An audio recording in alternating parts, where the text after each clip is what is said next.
Hi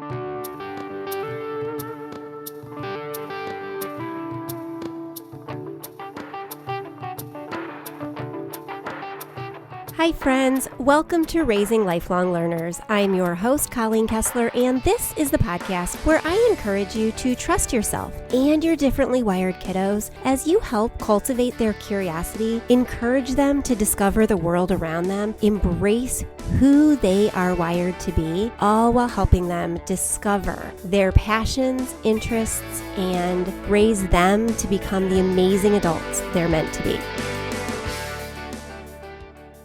Hey, welcome back. This is episode 284. Today we're talking all about having fun with your family this summer. It's important to have fun and find time to fit it in, even when things get busy.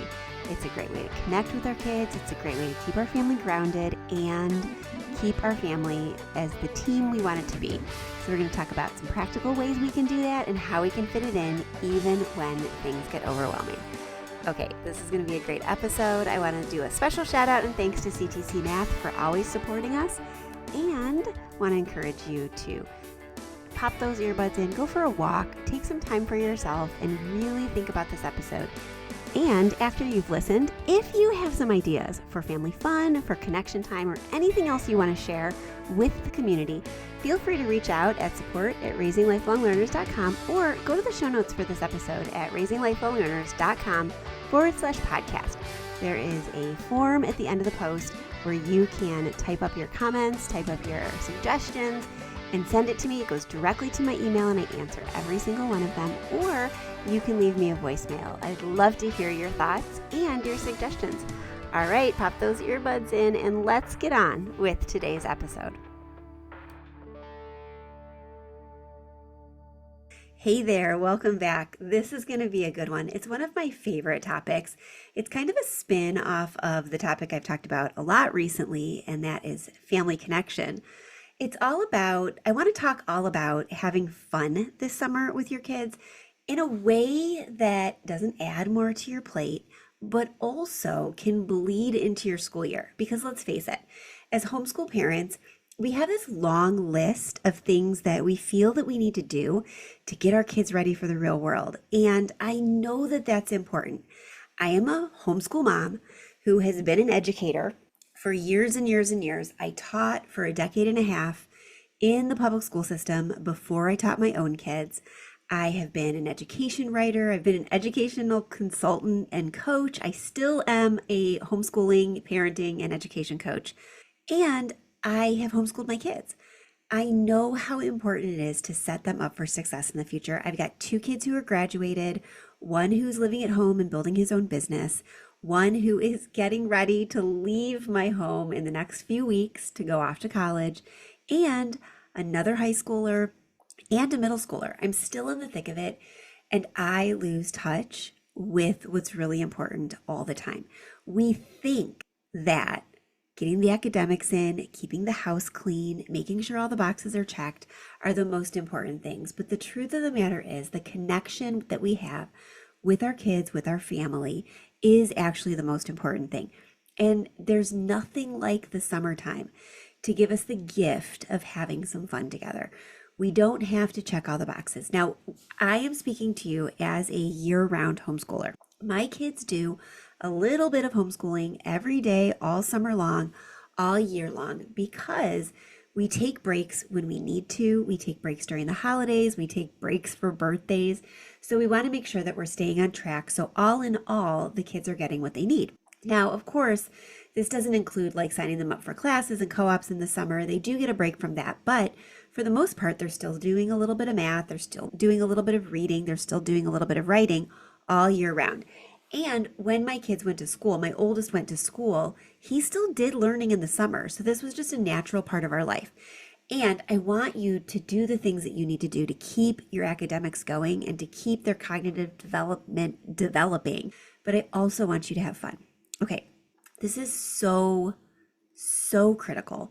And I'm so passionate about it right now because I just keep thinking about the fact that while my daughter is going to college, and not like moving out and striking it out on her own in the whole world. I mean, she'll be back for fall break and Thanksgiving break and winter break, and I'll see her a lot, but it's never going to be exactly the same. And I want my kids to leave home knowing that they can always come back. They always have a safe space. Even if they don't feel like the home is where they want to be, they know that they have a safe space in me.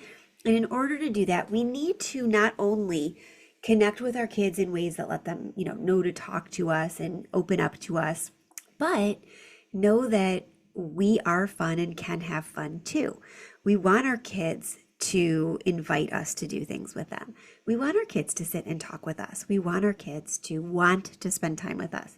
I was just talking to my 15-year-old tonight because she started working this summer and she's working really long hours. And there are a couple people I'm dividing the driving between because it's a lot and I still have to work and get things recorded and do a bunch of stuff. So I was asking her if there's ever a day where I need to like farm out the driving to somebody, would you rather have somebody take you to work in the morning or have me take you to work in the morning and have somebody else pick you up? Or would you rather have, someone take you to work in the morning and me pick you up? And she thought about it for a few minutes and she said, I'd rather have you be the one to pick me up because I really like talking to you about what I did during the day. She's a naturalist assistant at a local county park system. And so she's been working with campers. She's been working with the animals in the nature center. She's been doing actually all sorts of really cool things. In fact, last week she was working with the beekeepers at the county park system because they had introduced a new queen to the hive a couple weeks ago. And they needed to check the hive to find the queen to see if she was still alive, if she was thriving, if she was starting to acclimate and lay eggs. And so they suited her up and had her searching the screens to find the queen. And she did. And she's like, it was great. I'm glad I experienced it, but I never want to keep bees. Bees are scary. So she wants to be able to tell me about those different things. And so I know that my kids feel connected to me and I know that they want to have fun with me. So here's the thing. Parenting and homeschooling neurodivergent kids can be overwhelming, but having fun together matters more than you think. Fun is just that. It's letting yourself unwind. It's enjoying a conversation. It's throwing them in the car and going to do something. It's playing a board game. It's an example that I have today that doesn't actually even seem like it's a big deal, but it was to my youngest. He has been interested in stop motion animation, and he's got this whole scene that he was getting ready to film, and he was going to film it on our schoolroom table, which is very scarred. It's about 15, 16, maybe even 17 years old. It's very beaten up. We got it in the as is section of IKEA, whatever that is, 17 years ago. So it was already kind of scarred on the top. And after 16 years of homeschooling, it is covered with marker. It's definitely beaten up. And so it's not a clear surface. And I'm like, wait a minute. The best thing you could do for stop motion is to kind of create a neutral background so that when you're filming, the only thing that's changing is the characters, right? The scene, and nothing's there to distract from it. So I said, I have an idea. I have some foam boards left over from your sister's graduation party. Let's see if we can put them together and create a scenario, a studio. And so we did. We taped 4 of them together and created this long white kind of corridor box that he could film in. And then I went downstairs and got some of my son's photography lights and set those up too.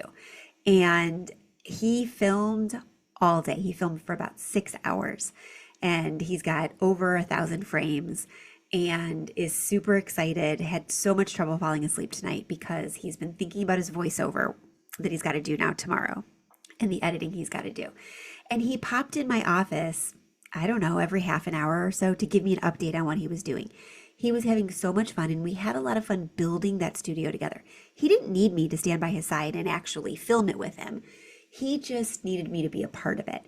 And so fun doesn't have to take over your whole day. It could be something simple like that. But when we spend time finding low pressure, shared joy and fun in our day with our kids, it helps to build trust. emotional safety. It boosts oxytocin, lowers stress hormones. He was riding high today and told me it was the best day ever. He spent a total of a half an hour playing Minecraft. It's all the video games that he played today. And this is the kid who plays video games way more than I'm comfortable to admit. He plays so much. And that is something that I'm struggling with right now. But he had so much fun and proclaimed it to be the best day he's had in a long time. When we can have fun with our kids or help them find ways to have fun with being a little piece of it, it can help our neurodivergent kids regulate their nervous systems, communicate better, collaborate with others, us included, and teach them flexibility. I say in The Homeschool Advantage, my book that came out this past year, that when joy becomes part of your rhythm, learning follows.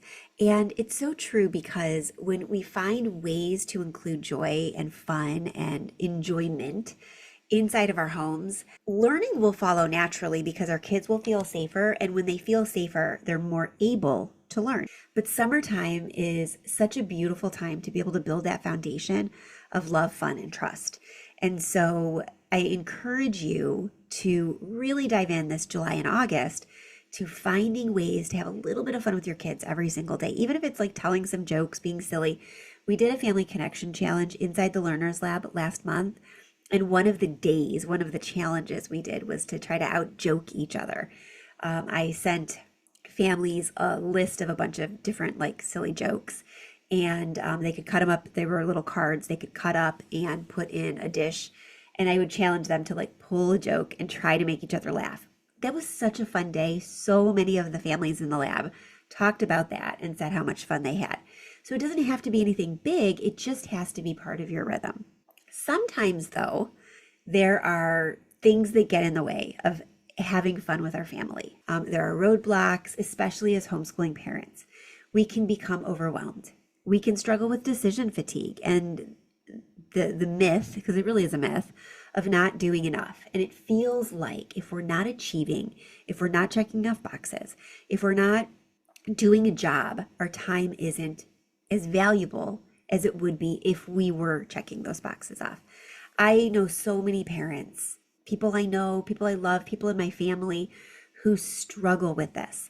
They struggle to acknowledge that a day was worthwhile even if they didn't get something done, even if they didn't get something cleaned, even if they didn't get something put away.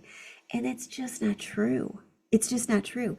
In fact, I would wager that I would even say that the day is more worthwhile if you spent time having fun with your family. But we feel guilty, right? We feel guilty when we're not checking those boxes. We feel guilty when we're not doing a job. We feel guilty as homeschooling parents when we're not finishing the curriculum or doing some of it every single day.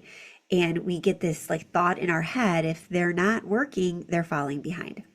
But the thing is, fun is productive, especially for twice exceptional, ADHD, anxious, or autistic learners. It allows them to play with the things around them, play with their thoughts, play with their minds, play with words, play with the environment. They can go on nature walks. They can play a board game. So many great things happen with board games. I'm teaching a class at a brand new co-op to us. It's pretty spectacular, actually, that they're trusting me to teach a class my first semester ever being there, which is, it's good and it's bad, right? There's the responsibility of teaching a class to families I've never met before because I really don't know anybody. I know peripherally a couple people in this co-op because one of the moms, who is one of the organizers, has seen me speak at conventions over the past decade. And when she found out that I was looking for a co-op in a local group, because we haven't been a part of a co-op since the pandemic shut the one we loved down, she reached out and said that they had openings and would love to have our family join them. And so I went for a follow day, let the kids kind of get a feel, see if they were interested, because it's really all about my two kids that are still in my homeschool. And they really did enjoy what they saw of it. So I said, of course, yeah, let's try this out. And a co-op, if you're not familiar with co-op situations, most co-ops, parents need to participate in some way, whether that is teaching a class, assisting in a class, doing cleanup, setup, breakdown, whatever.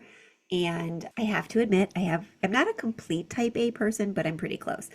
And so I would rather teach a class than assist a class or clean up because I like that little bit of control. That said, I always put a lot of pressure on myself. So I'm cautiously optimistic that as I've gotten older, I can put less pressure on myself, but we'll see. My, we used to get pizza this is a funny story actually. We used to get pizza almost every week when we were in our last co-op because I would work so hard that day teaching my classes, getting everybody up and ready, like making sure we had lunches, all of the things. And I was so peopled out because I'm an introvert. I can be like an extroverted introvert, but I really need my introversion time to like calm down and regroup after a busy day. And so I would not have anything left in me. If I'd forgotten to put something in the crock pot that morning, I would not have anything left in me to make dinner. So we would order pizza. And the delivery guy at Marco's Pizza got to know us. And he would ask when he delivered our pizza, how was co-op today? What'd you guys do in your classes? And then by the end of the year, the first year that we ordered Marco's Pizza, Marco's, do you want to sponsor me? He would give us his friends and family coupon code because he loved my kids and loved hearing about our co-op and made sure he worked every Thursday so he could be the one to deliver our pizza. And I'm fully anticipating something like that again this year, but we'll see. We'll see. So I'm teaching Spy School. This is the class that I'm teaching. Spy School is going to be fun. Learning doesn't have to be drudgery, but our neurodivergent, our gifted kids, our quirky kids really benefit from the kind of learning that's fun. So that's how this particular class had been conceived originally. It was conceived for my old co-op because I knew a lot of the kids in the age group that I was going to be teaching were homeschooling because they were non-traditional or outside the box thinkers.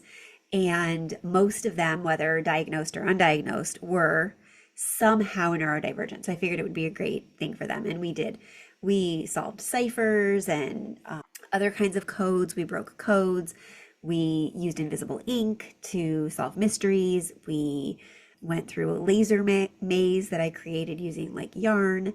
We did a day of disguises, all sorts of fun stuff. But all of it required them to use their critical, creative, and logical thinking brains, along with deductive reasoning. And so it felt like play to them. And so you could do something as simple as that, solve some puzzles or clues together, play some games. Think Fun is a great brand for games that make you think logically and have some kind of critical and creative thinking.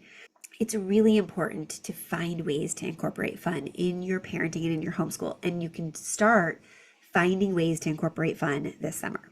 What family fun looks can be simple. It can be small everyday moments.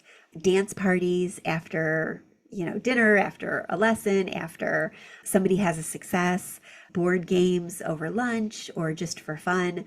We were at a library book sale last week. We took my husband's 89-year-old aunt, my daughter, and I, and had just a lovely time. But oh my gosh, my daughter bought so many books and she was thinking about her siblings too. So she bought a couple books for Logan, a couple books for Isaac, and then she bought a game that she thought just looked interesting. It's The Incredibles, and she thought that Isaac would really enjoy it. And we got it home, had never been opened. All the pieces inside were still shrink wrapped. Actually, it had been opened, but then never played because all the pieces inside were shrink wrapped, as was the board, but the box had been opened. And I think that Isaac has played it. It's been less than a week, and I think he's probably played it like 15 times.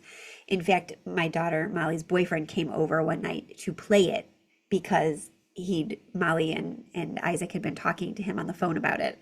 And so he came over for a couple hours, and he and Isaac and Logan and Molly played for a couple hours this cooperative game of The Incredibles. So it doesn't have to look anything spectacular. Board games are fine. Silly voices while reading aloud. A Friday movie night and popcorn. I had so many families in the Learners Lab talk about that being one of the rituals that their family likes to do. Saturday morning, pancakes and Lego building. Adventure doesn't have to mean chaos either. It's like an attitude, not a definition, not a destination. So you could go for a hike on a new trail. You can go find a waterfall. You could go for a walk. You could go to some cute little downtown area and get coffee and then walk around with your coffee. So many different fun things that you can do that are adventurous and enjoyable and loving and will bring some of that simple joy to your home and a fun way to spend the summer. My daughter's out, as I'm recording this, out with her boyfriend right now.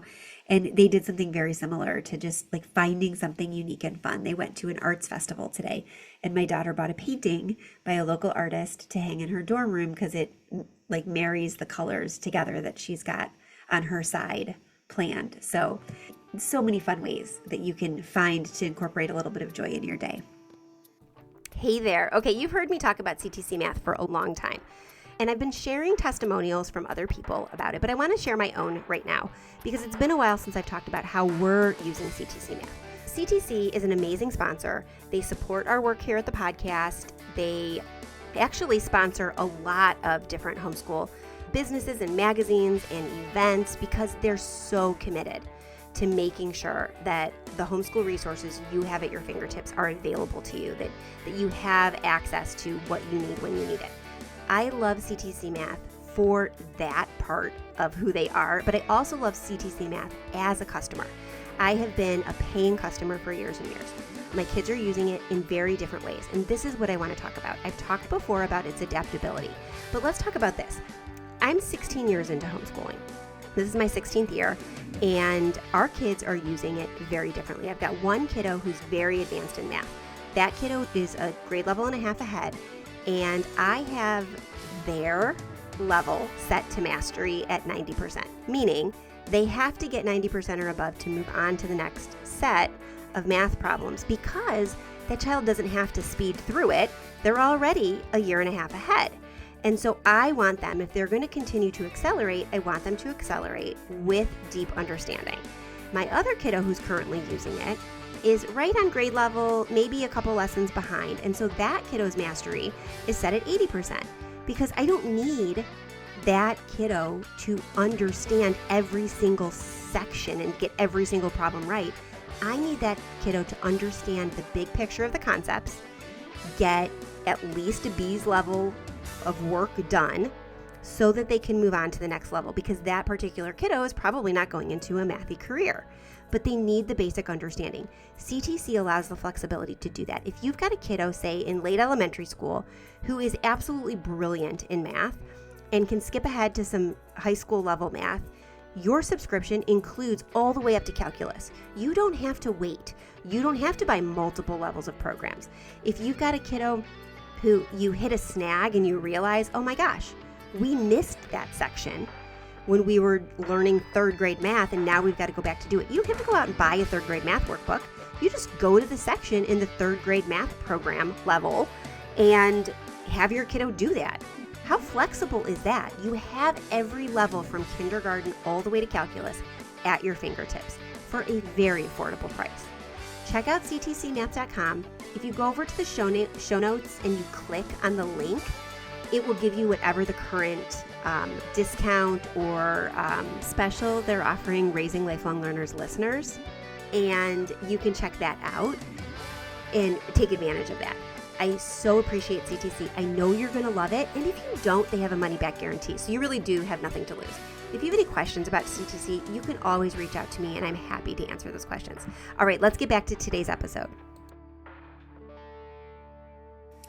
Okay, so let's talk about some practical ways that you can have a little bit of fun, a little bit of adventure with your kids based on some different ages. For some of your younger kids, you can try a nature scavenger hunt. Just go in the backyard. It doesn't even have to be anything special. You don't have to go to a park, but you can go out in the backyard and you can say, okay, everybody go and find something blue and bring it back. Oh, that's great. Go see if you can find something shaped like a heart and bring it back. Can you find something rough and bring back? So find a way to make like going on a scavenger hunt in the backyard interesting, unique, and fun. You're working on so many different things. It's enjoyable. It's unique. They have a lot of fun doing it, but they're learning observational skills. You're talking about prepositions. If you're talking about under or over something, like maybe find an insect under a rock. When you're talking about texture and color, all sorts of good skills in there. You can do sensory play. When my kids were littler, we had a water table that we got from a garage sale that we didn't put water in. We put all sorts of different substances in. One of our favorite outdoor summer fun things to do was to put birdseed in it and lots of different scoops. And sometimes we'd put like play birds and nests in it. Sometimes we'd put like dump trucks and things like that. It didn't matter if the stuff got all over because the birds would eat it. You could do that. You could make an obstacle course out of chalk on the sidewalk or your driveway, or you could create like a chalk drawing festival in your yard and do like the different squares of your sidewalk all done up in different like pieces of art. Everybody could have a square, and then you could go for a walk and like let each other tell about the square that you decorated. You could do dress up and storytelling time with your kids who are younger. If you've got older kids or teens, you can do a baking competition. Everybody is responsible for baking something on their own, and then you can taste test it. You could have a family book that you're reading together, or a podcast club where you're listening to different podcasts and talking about them. You could do a backyard movie night, or you could do a trivia challenge. You could go swimming in the backyard. The other day, my kids all went in the backyard pool till really, really late, actually. And it was so fun because usually my older teen isn't in the pool with them, so they really enjoyed it. In fact, a lot of times it's just my 12-year-old in the pool by himself. And this time his sisters went in with him and they had so much fun. I just love seeing that. You could do here's some whole family connection ideas and fun ideas. You could do like a silly family awards night. The funniest joke teller, the loudest, the quietest, the best dresser, whatever you want to do. You could do a make your own pizza night with all sorts of different toppings that you can put on it. You can either do this super simply by getting buttermilk biscuits in a tube and rolling them out and using those as the pizza dough and then topping it and baking it. Or you could try a cool recipe and make your own dough, start from scratch. You could do a mini staycation with a theme. Say you are going to do an art festival theme and you're going to stay home for the whole weekend and you're all going to create. You're going to break out easels and canvases and you're going to decorate. You're going to do these paintings and you're going to have, those wine and painting parties. Like you could have sparkling grape juice for the kids. You could have a glass of wine for you and your husband, and you could do, a paint night. And then the next day you can do a gallery showing, or you can do like a stay-in movie marathon and dress up like your favorite, Harry Potter character and watch all of the Harry Potters while, making things that are like from one of those Hogwarts cookbooks you could get at the library, and enjoy that staycation. When we prioritize connection over correction and family fun, everything else becomes easier. And so this gives you that foundation. So when something goes wrong, your kids are already connected with you and they already know that you have that fun side to you. So they're not as worried about you always looking for something to fix. It's really important, parents, that we remember that we're not failing when we have fun. We're showing up. Fun isn't a detour from learning. It's like the heart of it and the foundation for it. And it gives us a chance to really be there for our kids. And our kids need us. They don't need perfection. They need parents who are accessible. There are so many lessons that our kids are learning throughout life. It is crucial that one of those lessons is that life is supposed to be enjoyed. I think I was talking about this once at a convention that I was at. I had kind of this epiphany at one point. I was caught in that like rut of always correcting my kids, always trying to get something else done, more and more and more and more and more done. And I realized that I don't remember as I'm recording this right now, like what exactly it was that triggered this epiphany. But I remember, I realized that I was the only true, completely unfiltered example my kids have of what being a happy adult and being a happy, healthy mother is like.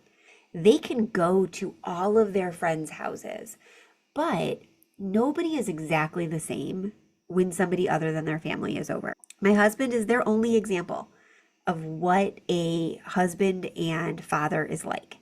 And I want my kids to know that a healthy adulthood isn't being burnt out. It isn't being overworked, under enjoying life. It isn't living to work. It's working to live.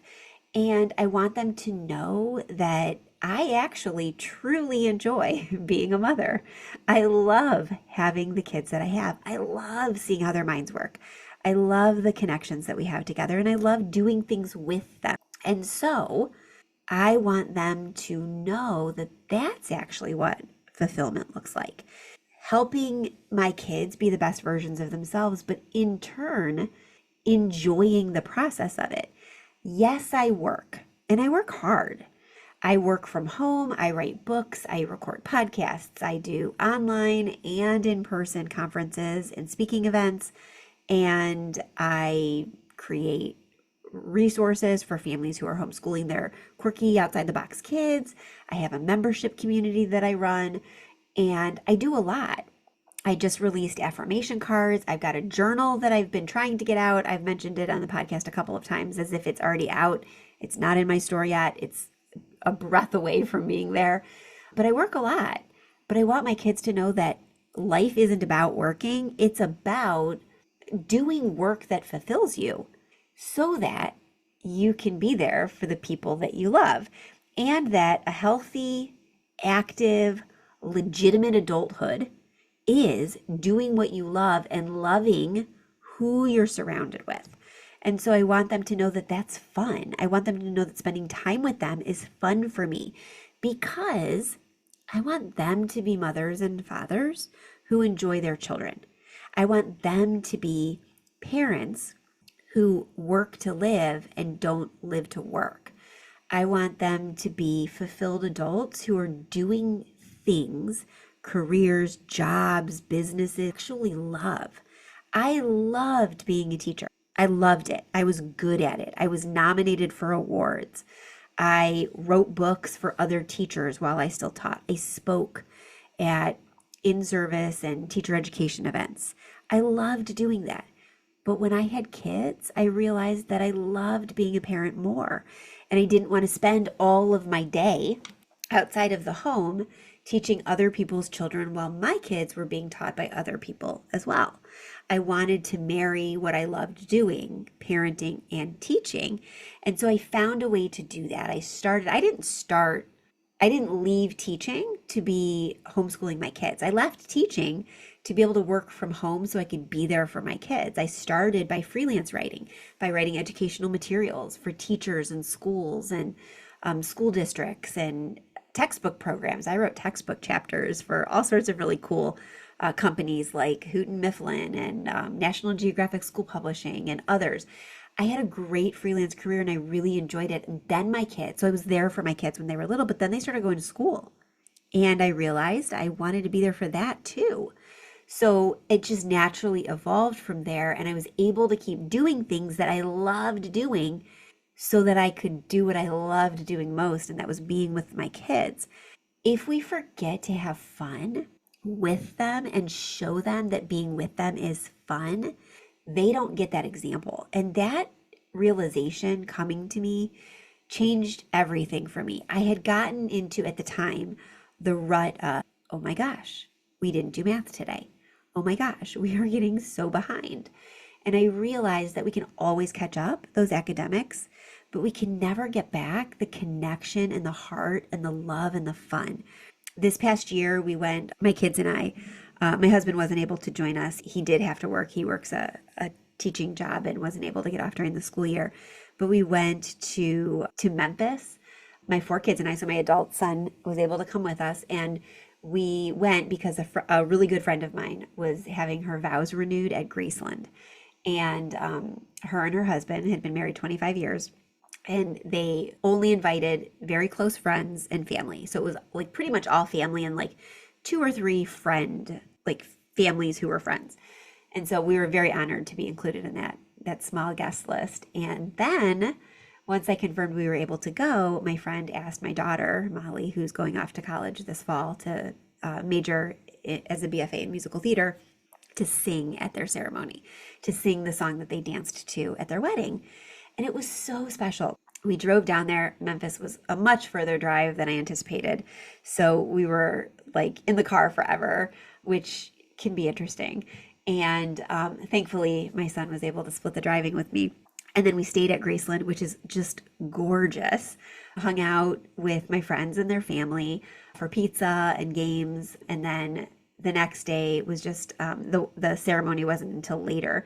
So we toured Graceland, we toured the car museum, we toured Elvis's jets and the different museums and all of his like platinum records and things like it was just amazing. And then we had the ceremony, and then we had the reception, which was in the Classic Car Museum. And then the next day, we went and we toured a whole bunch of really like fun and quirky areas of Memphis. And then we went to a friend of mine who also lives down there and spent the evening like having dinner and playing poker at her house. My kids and I had just had a blast. And then we drove home. It was like a 4-day trip, but we had so much fun. They're still talking. Oh, we went to the Peabody and we saw the duck walk. If you don't know anything about that, I read about it in a children's book once, and it was a bucket list thing for me. Read up on it. I'll link in the show notes to some information about the Peabody. But the funny thing is, the other day, my youngest, my 12-year-old, was asking me about something, and he said something about the Memphis trip, and he's like, my very favorite part was the Peabody Ducks.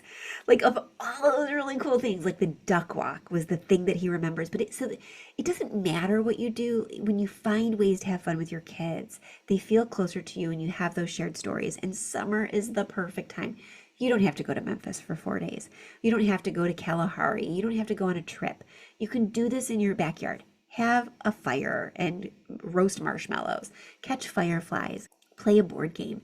Find ways to have fun with your kids, because remember, you're the expert on your child. You know what they need. You know what they want. Trust yourself. You are the absolute perfect parent for your kid, and you've got this. The more fun we can have with our kids, the better adjusted they are, the better able they are to learn, to love, to be, to enjoy. And when they're heading off to college, they're going to want to spend time with you. They're going to want to talk to you. They're going to want to open up to you, and they're going to call you when they go away. They're going to be part of your life. And I see people in my own family who have not cultivated with their kids, whose kids feel drained when they see them, when they come home after being away, and can't wait to be able to move out for good. And we don't want to cultivate that atmosphere in our homes if we can avoid it, but at the very least in our own relationships with our kids. And so having fun when you can find time and ways to have fun is so important. I'm going to leave you with this. I was scrolling TikTok the other day. I'll just call it market research. But I stopped on I don't even know, it was an account. She was just talking to the camera, kind of like I'm talking to the camera right now to record this podcast. And she said that her son came in her room, her adult son, who's home from college for the summer, came into her room at like 11:30 at night. And she's like, okay, we're back to this, it's going to keep me up talking all night. And he said, hey, Mom, do you want to go for a walk tomorrow and then go get coffee afterwards? And she said to the camera, she's like, I said yes immediately. Like, of course, my adult kid is asking me to go for a walk with him and have coffee. He wants to spend time with me. That's what we want. That's what we want. We want our kids to want to spend time with us, and we build that foundation and that relationship and that connection and that trust by enjoying our time with them and having fun with them. If you want resources for this, if you want to cultivate this in your own home, this is what we do in the Learners Lab. Every single month, we have a theme that focuses on a social and emotional skill, and sometimes it's just a connection skill. Last month, we had the Family Connection Challenge, and everybody was all in. We had so much fun together. This month, we're talking about summer fun, easy ways to have fun with your kids this summer. I introduced the topic last week to families and gave them a board. It's a 4x4 like bingo board type thing that I give every month with the theme, with different ideas, 9 different ideas for having fun as a family this summer, with the challenge to complete the board by the end of the month.